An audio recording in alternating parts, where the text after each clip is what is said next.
اعوذ باللہ من الشیطان الرجیم بسم اللہ الرحمن الرحیم یا ایہا الذین آمنوا اذا قمتم الى الصلاة فاغسلوا وجوہکم وایدیکم الى المرافق وامسحوا برؤوسکم وارجلکم الى الکعبین وإن كنتم جنبا فاطهروا وإن كنتم مرضى أو على سفر أو جاء أحد منكم من الغائط أو لامستم النساء فلم تجدوا ماء فتيمموا صعيدا طيبا فامسحوا بوجوهكم وأيديكم منه ما يريد الله ليجعل عليكم من حرج ولكن يريد ليطهركم وليتم نعمته عليكم لعلكم تشكرون۔ ارشاد باری تعالیٰ ہے، اے ایمان والو، جب تم نماز کے لیے اٹھو تو اپنے منہ دھو لو اور ہاتھ کوہنیوں تک اور اپنے سروں پر مسح کرو اور اپنے پاؤں ٹخنوں تک دھو لو، اور اگر تم ناپاک ہو تو نہا لو۔ اگر تم بیمار ہو یا سفر پر ہو یا کوئی تم میں سے جائے ضرورت سے آیا ہو یا عورتوں کے پاس گئے ہو، پھر تم پانی نہ پاؤ تو پاک مٹی سے تیمم کر لو اور اسے اپنے منہوں اور ہاتھوں پر مل لو۔ اللہ تم پر تنگی کرنا نہیں چاہتا، لیکن تمہیں پاک کرنا چاہتا ہے، اور تاکہ اپنا احسان تم پر پورا کرے، تاکہ تم شکر کرو۔ اللہ تعالیٰ کا یہ انسانوں پر احسان ہے، اور اس نے انسانوں کے لیے آسانی پیدا کی کہ اس نے اپنے سامنے پیش ہونے کا طریقہ بتا دیا، اس کا پروٹوکول بتا دیا کہ جب تم اللہ کے سامنے پیش ہو نماز کی حالت، اللہ تعالیٰ کے سامنے پیش ہونے کی حالت، اس وقت انسان اللہ تعالیٰ کی طرف متوجہ ہوتا ہے۔ تو اس میں کہا گیا کہ تم پاک صاف حالت میں اللہ کے سامنے پیش ہو۔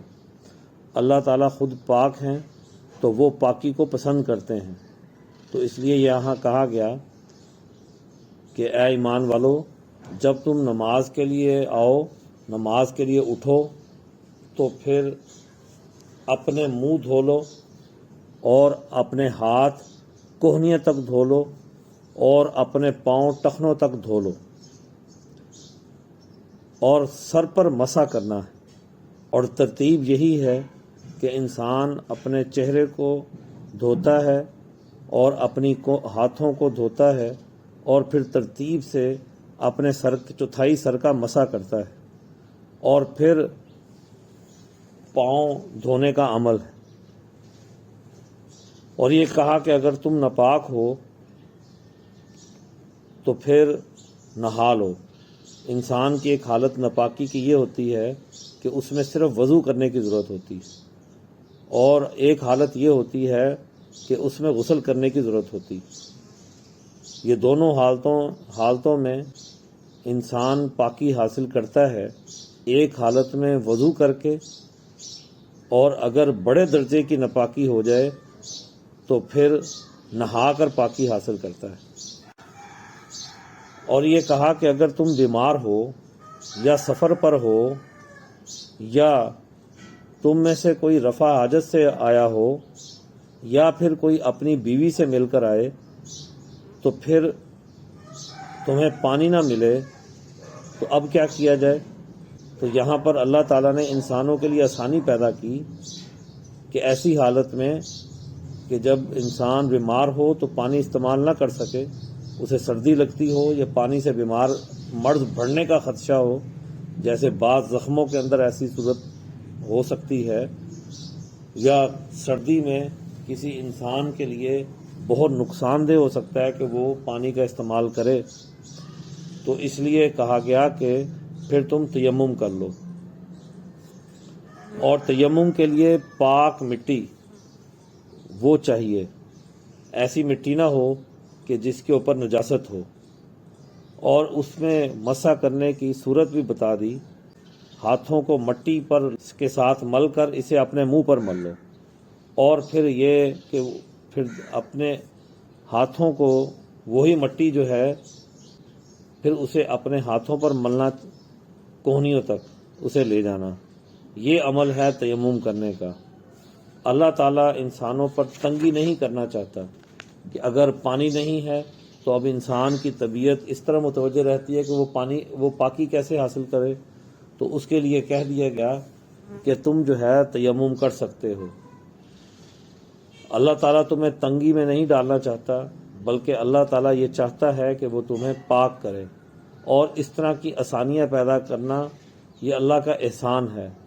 اور یہی انسان کی حالت شکر ہے کہ انسان جب کسی مشکل میں ہوتا ہے، اب پانی نہیں ہے اور انسان کی طبیعت پاکی کی طرف مائل ہے کہ وہ فوراً پاکی حاصل کرے، تو پھر اللہ تعالیٰ نے اسے ایک نعمت دی کہ وہ مٹی سے بھی پاکی حاصل کر سکتا ہے. تو اب انسان کی طبیعت جب پاک صاف ہو جاتی ہے تو انسان اللہ کی طرف متوجہ ہوتا ہے. تو کہا کہ تم اس کا شکر ادا کرو. نماز انسان کی باطنی پاکیزگی کا ذریعہ ہے.